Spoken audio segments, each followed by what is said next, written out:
कन्नड तालुक्यातील घरकुल लाभार्थ्यांना महसूल प्रशासनानं दिला मोठा दिलासा। शेलगाव येथे मोफत वाळू दुसऱ्या टप्प्याचं उद्घाटन करून वाळूचं केलं वाटप। 5 ब्रास वाळू घेऊन जाण्याचे महसूल प्रशासनानं केले घरकुल लाभधारकांना आवाहन। आदर्श सरपंच विलासबापू मनगटे यांच्या प्रयत्नांना यश। ही बातमी आहे शेलगाव चिंचोली प्रतिनिधी नासेर पटेल यांच्याकडून।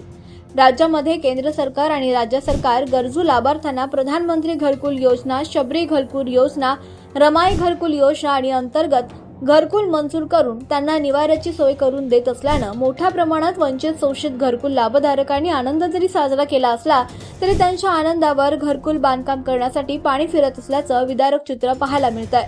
घरकुलांसाठी केवळ 1,30,000 एवढाच निधी मंजूर केला जातो, मात्र या निधीमधून घरकुल बांधकाम होत नाही। वीट, डबल वाळू, त्यातच बांधकाम कामगारांची वाढलेली अवाच्या सवा मजुरी या 1,30,000 रुपयांच्या मध्ये देणं शक्य नाही। त्यामुळे आता अनेक लाभधारकांना अपुरा निधी असल्यानं आपल्या घरकुल बांधकामापासून वंचित राहावं लागतंय। परंतु काही जे लाभधारक आहेत ते मात्र तेवढ्याच पैशातून घराचं बांधकाम करतात, त्यांना वाळू मिळत नाही। अशा लाभधारकांना आता वाळू सुद्धा शासनानं जाता पंचायत समिती स्तरावर महसूल प्रशासनानं उपलब्ध करून द्यावी अशा प्रकारचे आदेश आता निर्गमित करण्यात आले। दिनांक 2 जून 2026 रोजी कन्नड तालुक्यातील शेलगाव येथील घरकुल लाभार्थ्यांसाठी काम करण्यासाठी वाळू मिळत नसल्यानं त्यांनी आदर्श सरपंच विलासबापू मनगटे यांच्याकडे मागणी केली होती। तेव्हा विलासबापू मनगटे या आदर्श सरपंचांनी महसूल प्रशासनाकडे याचा पाठपुरावा केला।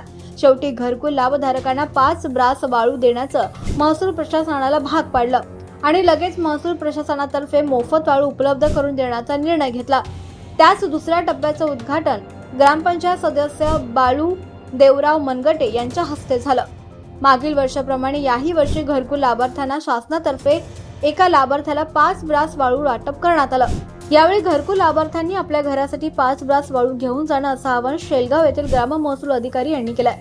यावेळी आदर्श सरपंच विलासबापू मनगटे, उपसरपंच, ग्रामपंचायत सदस्य, तंटामुक्ती अध्यक्ष, ग्राम महसूल अधिकारी, ग्राम विकास अधिकारी, मंडळ अधिकारी, पोलीस पाटील आणि घरकुल लाभार्थी तसंच गावकरी यांची उपस्थिती होती।